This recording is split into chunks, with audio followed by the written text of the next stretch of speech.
Hello?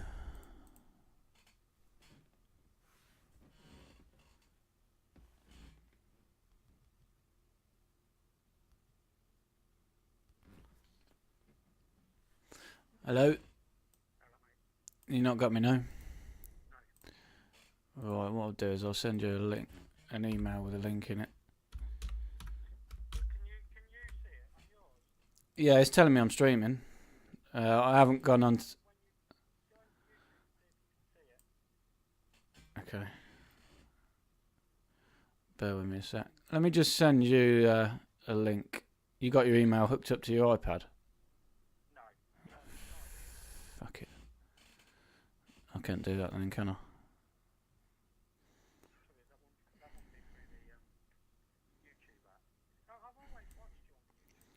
Try and do it. Try and just sign into YouTube on Google rather than going into it in the app. You've watched me on there before though, yeah? Right. Let me see if I can see it myself then. Open new tab. YouTube.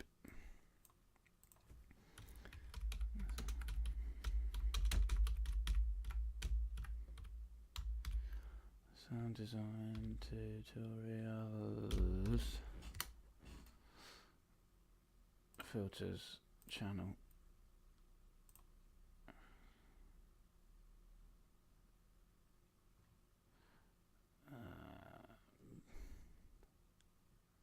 Viewers public. Yeah, it's there live now.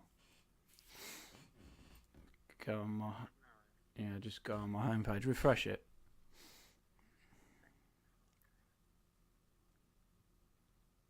Right at the top. Sound. It says it's got a picture of Tyler between the speakers. Sound design tutorials, and then it's right underneath it.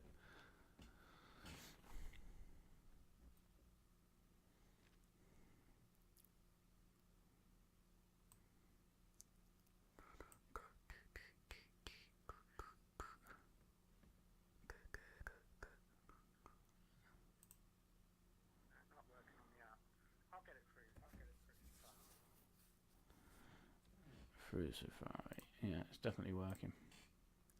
There's all tabs. Bollocks. Oh, bollocks.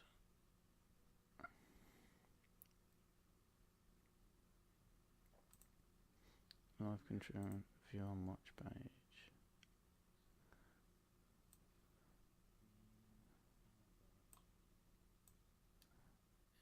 Yeah, it's about a 10-second delay, but it should be good enough for you.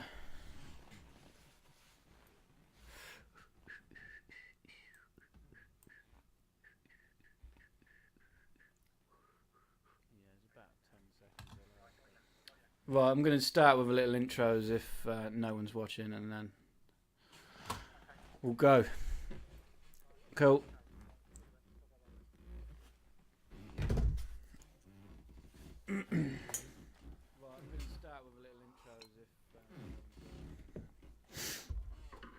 Okay, this is Synthesis 101 using NI Massive. I had a request today from my cousin to show him exactly how NI Massive works, how every knob works, how to use the filters, envelopes, oscillators, everything.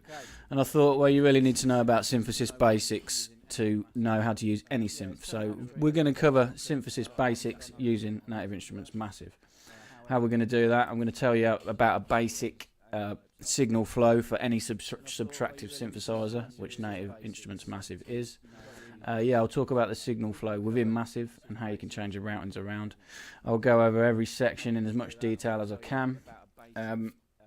After that, we'll start talking about modulation and the way you can change sounds when you get there. But for now, I'll change this so it should be a bit more clearer for you. It should be easier to see.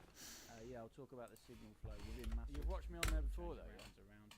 I'll go over every section. So, signal flow of any subtractive synthesizer starts always with your oscillators. These are in basic form, they are your sound generators. These are what you're going to use to make your sound before it does anything else. So straight away, if we turn everything else off, If oscillator 1 is on with the amp on, you're going to hear a sound. At the minute, it's on one of the basic wavetables, which is just square saw wave. Turn it all the way to the right, square to the left, saw to the right. Pure saw wave. Okay, in Massive you have 3 oscillators that you can stack on top of each other. We're just going to use one for now. I'll talk about all the functions that you got with inside each oscillator. You can stack them up, detune them. We can go through all that later on. So yeah, an oscillator, main tool for generating sound. Massive is slightly different to basic subtractive synthesizers in the way that it has wavetables rather than just producing one waveform at a time. What a wavetable is, it's exactly what you would imagine it to be. Imagine a load of waveforms laid flat on a table, and you can sweep across the table from left to right using the wavetable position knob. So when you choose some of these basic ones, especially these first 4 at the top, these are how you're going to get your basic waveforms if you just want to use your basic waveforms like square, saw, smooth, triangle and sine wave. So yeah, if we use square saw 1, this wavetable position changes it between a saw wave on the right and a square wave on the left. So a square wave, you can hear it from that hollow sound that you get with a square wave. If I sweep it to the right, let me put the sustain level on full. If I sweep it to the right, it's going to change from a square wave to a saw wave.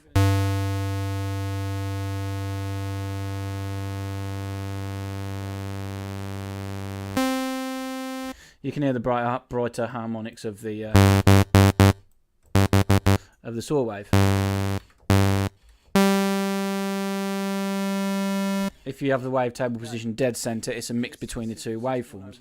So yeah, you're sweeping the wavetable, you're sweeping between the waves that are in the wavetable. So square wave on the left, saw wave on the right.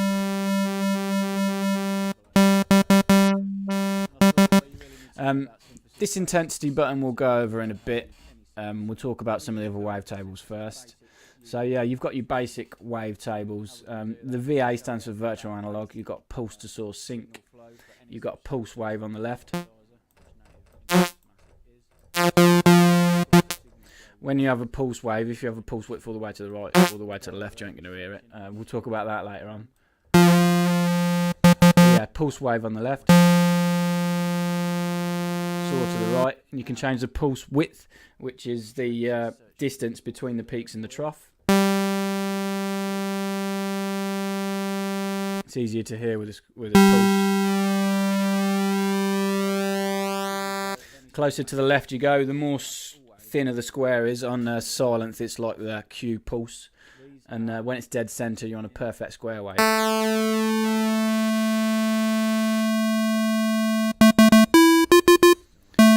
Right, it bends it the other way. You get those classic sync sounds, pulse width sync sounds, as you'll apply an envelope to this. Or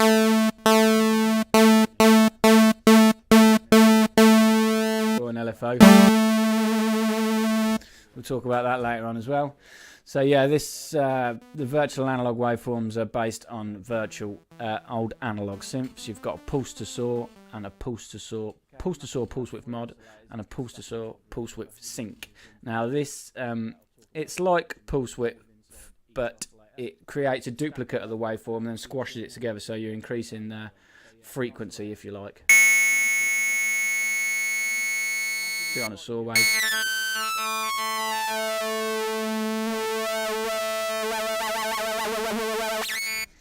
Used a lot still today, the old sync sounds are. So yeah, we'll go over some of the other ones. The basic waveforms, as I say, saw to square, you've got a square on the left, saw on the right. Smooth square, sine square, this is how you get a sine wave. All the way to the left is a sine wave, all the way to the right is a square. You're going to be using this mainly for basses, pitched down heavily.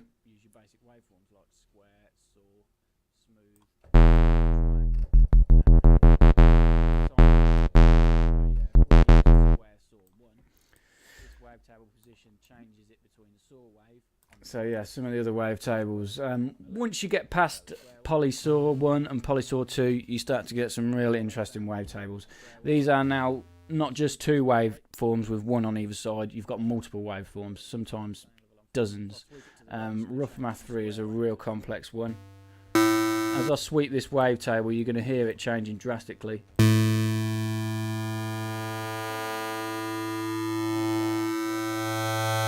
There's probably 4 or 5 on that one actually. Let's pick a more one further on Scrapyard. This is a really common one that people use for drum and bass and dubstep. I'll pitch it down, you're going to see why straight away.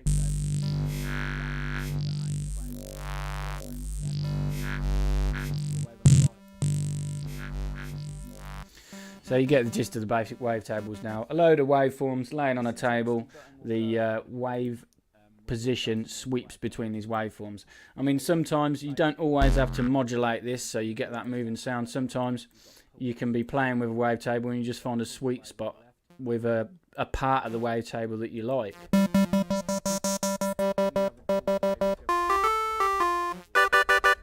See, that sounds quite organy at that position. If we go right the way to the left,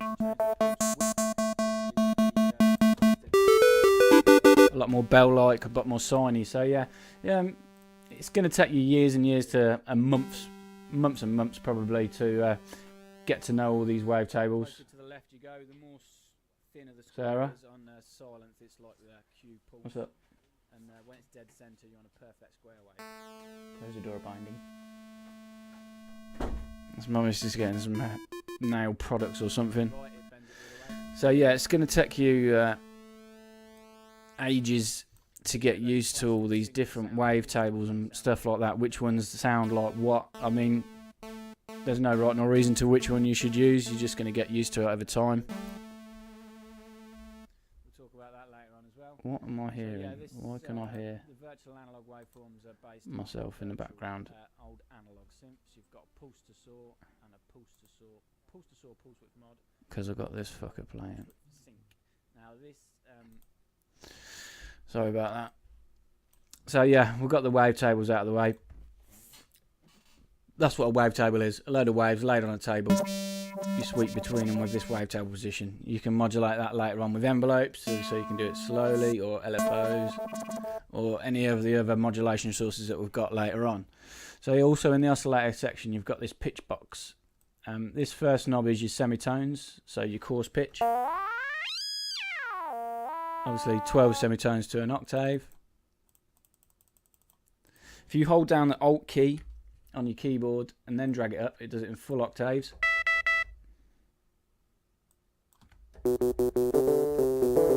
Easier than trying to navigate and trying to zip through here and trying to land it on exact octaves every time. Your next box is centered tones, so cents of a tone. So you've got 100 cents in a semitone. So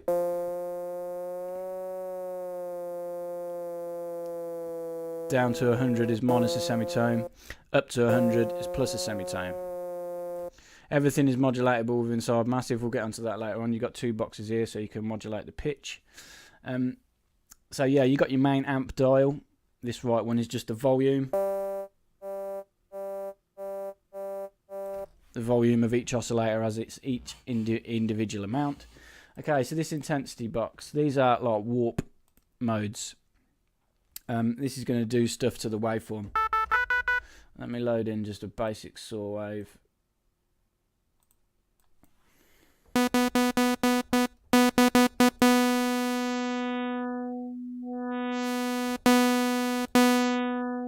This is just like a filter, the Spectrum one. That's the easiest way to describe it. It's like a tone control. All the way to the left is like closing a low pass filter off. All the way to the right is like it right open. Right, bend plus, it's going to take the peaks and troughs of the waveform, like in a sine wave, and it's going to crush it to one side, so it's going to give it a higher pitching sound. You're not really going to hear it on a saw wave so much. Bend plus and negative, it pushes it both ways. In the centre, it's exactly the same sound. brighter to the right, thinner to the left. Format. This changes the... I'm never going to be able to describe format to you today. That's an entirely new episode on its own. All you need to know is that the left, again, it's deeper. It's going to make the sound deeper. To the right, it's going to make it sound a lot brighter.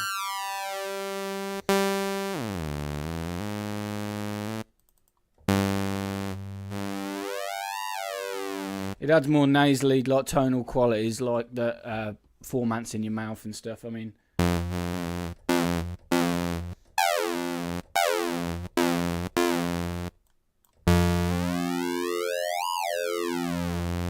again, we'll get onto the format later on. That's another thing on it, totally on its own. So yeah, that is basic architecture of each oscillator. Pitch control, wavetable position on your selected wavetable. You've got this drop-down menu to choose any one you want. Intensity, which is your warp mode, and master volume. So you've got three, all identical, all exactly the same. You click this little blue button to turn them on. If you want three, you can have all three on the same waveform.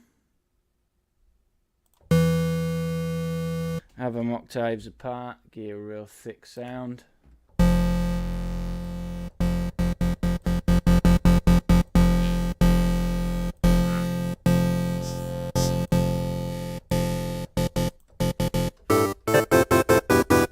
Yep, really easy to get a real thick sound with Massive because you've got three oscillators straight away. So yeah, this button here, this is your routing to which filter you want it to go to. You can choose whether you want it to go all the way to filter 1, which is at the top, or all the way to filter 2, which is the bottom, or send an equal amount of the signal to both filters. For the signal to be passed into a filter at all, the filter needs to be turned on. If the filter is not turned on, the signal bypasses the filters and goes straight into the effects section, which you will see in the routing section. Oscillators, insert effects which are not turned on. You can change your position of these, so it goes oscillators, into the filters, into the effects, and then out to the master. Left to right, oscillators, filter, effects, and out through the amp. Real straightforward. So yeah, let's say we wanted to send oscillator 1 to filter 1 only. Push it to filter 1, turn the filter on, choose the type of filter, let's turn the other ones off. Let's choose something we can hear.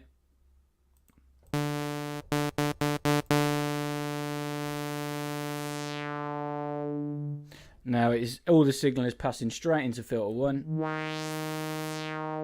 and then going into the effects section.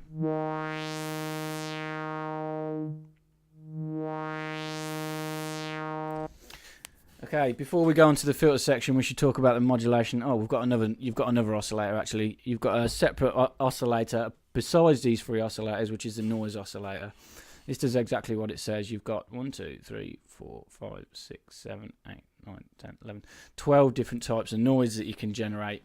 Same thing with the routing. You can route it to filter 1 or 2. We'll turn the filter off so you can hear them in its purest form. So yeah, bright white noise. This is going to be the most common to everybody. Amp on full.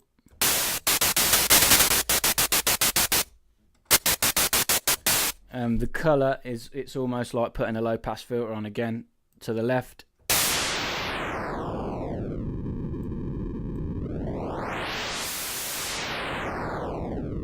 It's like doing a low pass filter. Yeah, you got all these different sorts. You've got a bright noise, brown noise, it's a lot deeper, tape hiss.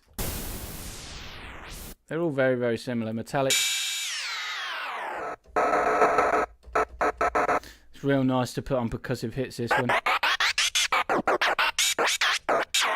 Get some scratching effects if you want to modulate it later on.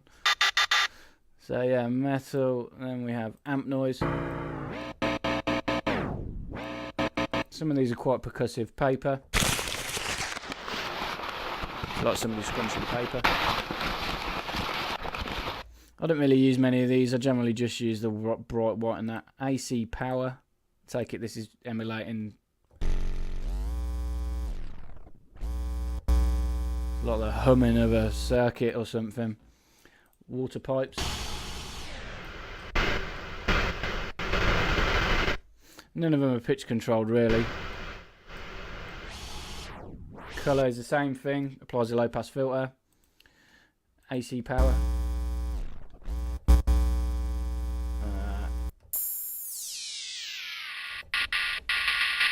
Some of these metallic ones are really, really nice to add a zing to pad and stuff. Murmur.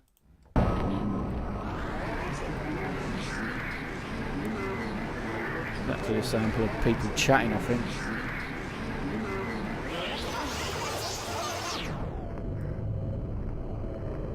think. Good for making some real freaky shit.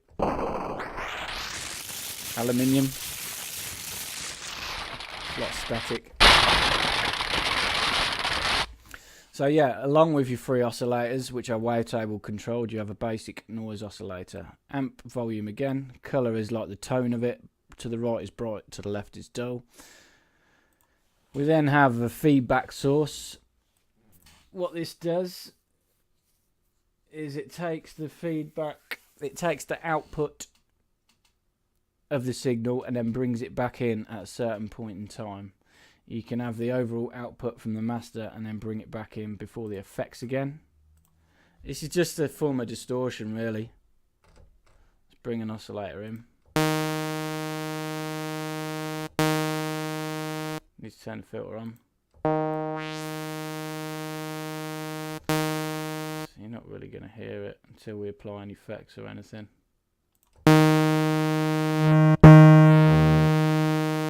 If you do it after the filters,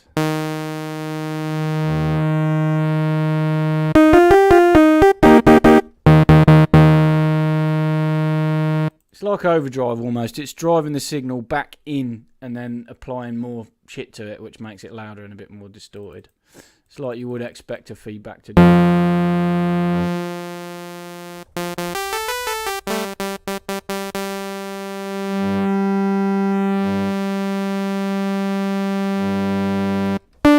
As anything, there are sweet spots.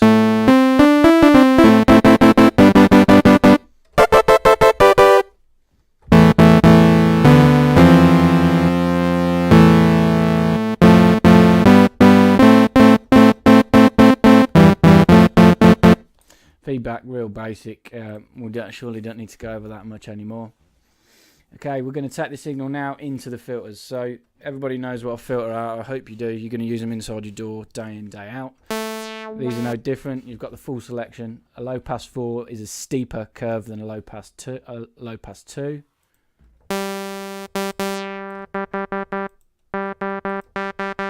You can hear that straight away.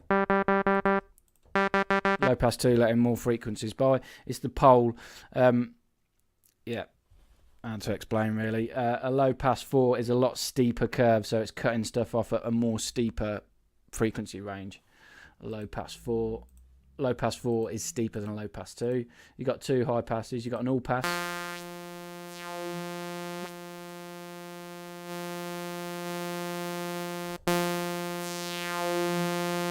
Which is like both filters in one, which is really useless. A double notch is exactly what it said. You've got two notches coming down. This is going to be used if you want to modulate it to make some phasing sounds.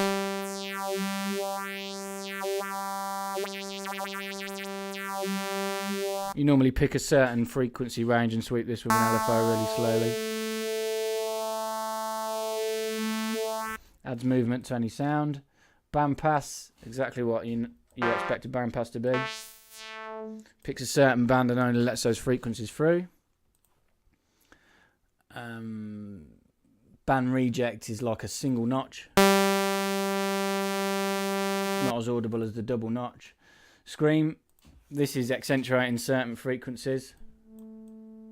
You crank the resonance round.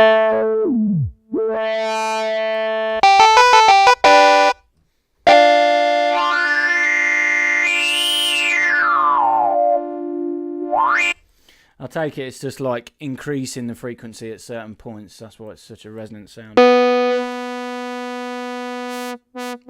resonance. You can't hear it having any effect. Daft, I'm not too sure what that is. Comb is exactly what you would think. It's a series of notches, a lot of notches running through. You get some real but drastic phasing effects if you modulate this.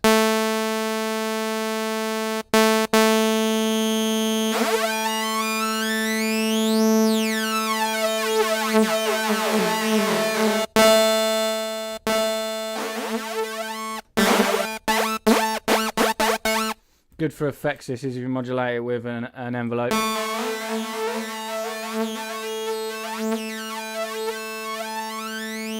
When you're doing risers and stuff. Acid is an acid filter. Let's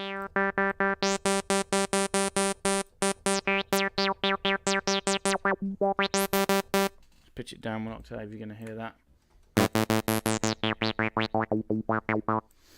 Most people would apply an envelope to this. I'll talk about envelopes later on, but a real snappy envelope.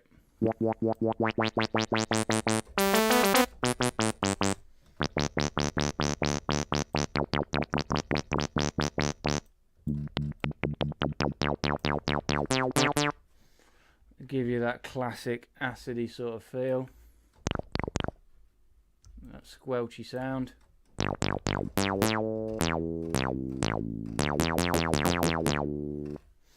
Yeah, so that's the filters. You not only have one filter within Nature Instruments Massive, you have two. You can just use one if you want. If that's the case, you want to make sure that you're routing every oscillator to that filter via this slider here, and then make sure that this mix knob is routed to filter 1 as well. This is the volume of the filter. If you've got an oscillator routed to the filter, like you have here, solely to filter 1, if you have the volume down, you're not going to hear nothing. You need to turn the volume of the filter up to hear the signal coming out the far side. Real straight, basic stuff this is. And as I say, this is a mix knob coming out the other end. This is really for when you have it in serial or parallel mode. Okay, say we wanted another filter then. We've got that acidy filter on there. Say we wanted a comb filter on filter 2. We've got them all routed into filter 1, and it's in serial mode, which means filter 1 is then going into filter 2 and out. But if we have the mix all the way to filter 1, you're not going to hear it. We bring it down. Series, I should have explained that a little bit better. When they're in series, it means one after the other, series or serial. It always goes filter 1 to filter 2. It says at the top here, you see this little arrow, to filter 2. That means the signal that is going into filter 1 is then going to be passed and adapted by filter 2 before it comes out.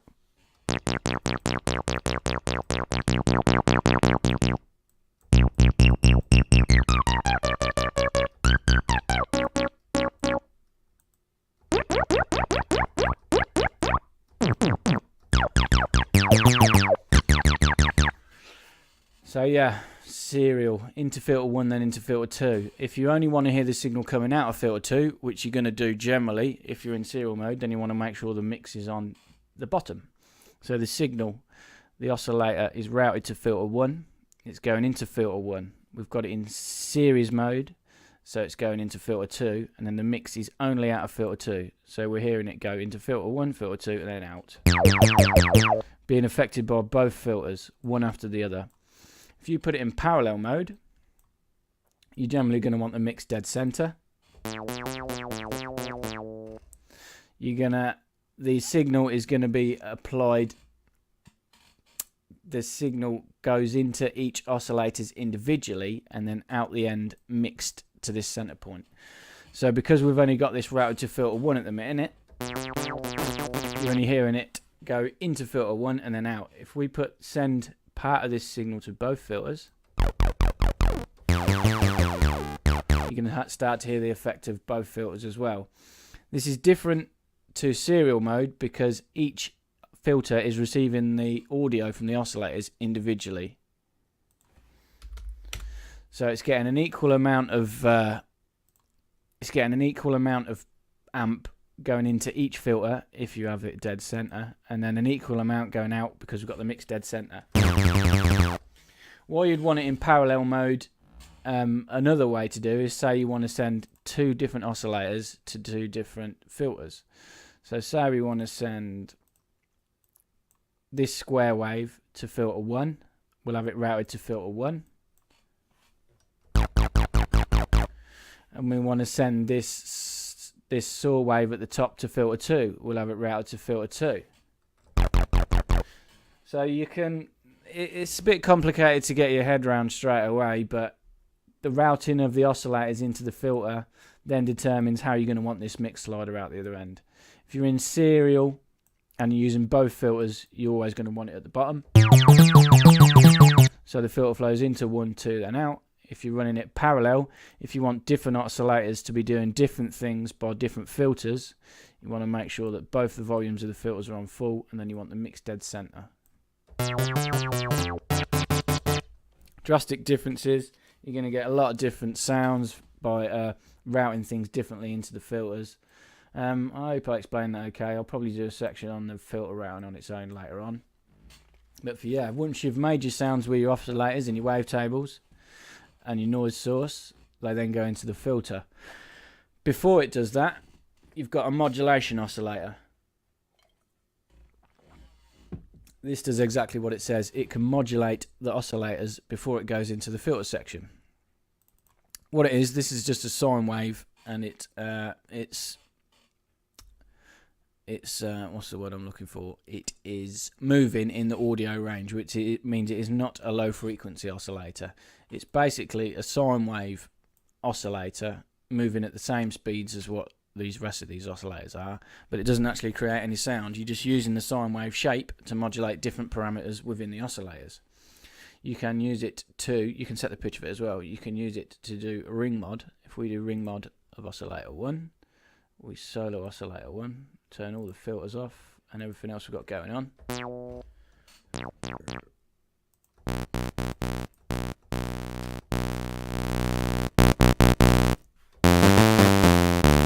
Just a pure sine wave. Ring modulation is amplitude modulation. You want to think of it like that. It uses the peaks and the troughs of the sine wave, which this modulation oscillator is making, to turn the amp on and off very fast.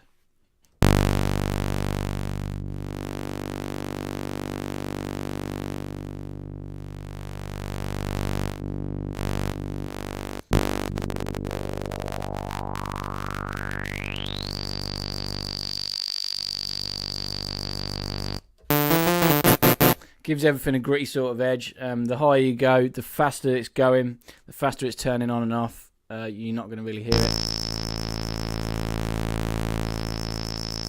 If we pitch it down 2 octaves,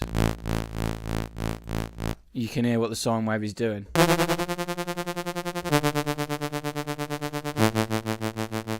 Closing the amp on and off to the sine wave shape.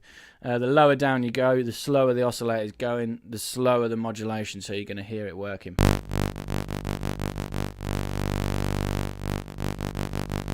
This is like the volume of the ring mod. 0 is off, to the right is on.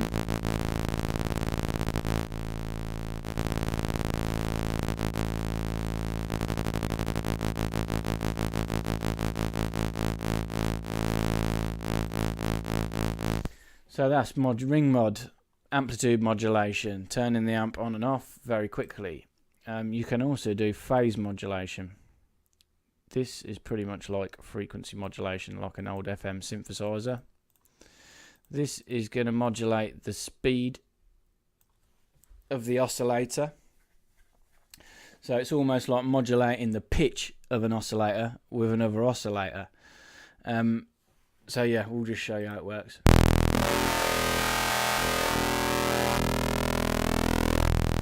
You can hear the pitch increasing as we turn it around to the right.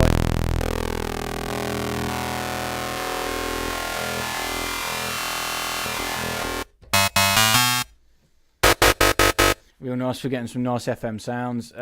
You're generally going to be modulating this with an envelope. If you pitch it up 1 octave, we're going to modulate this with an envelope to snap it open real quick.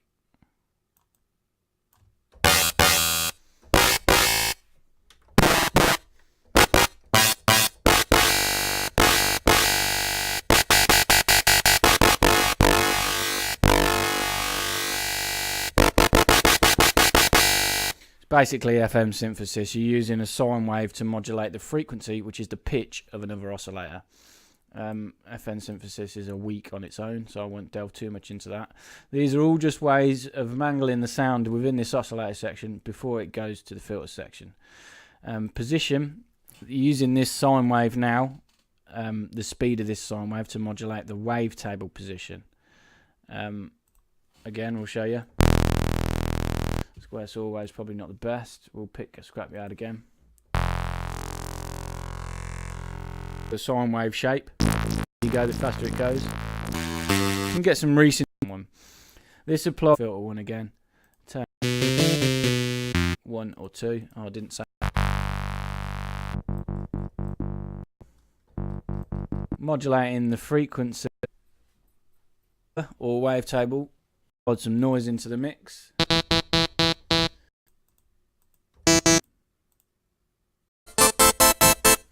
We'll choose some bright white. There, you're going to want to start modulating before the filters. In between the filter, got all sorts of things in here that you can use.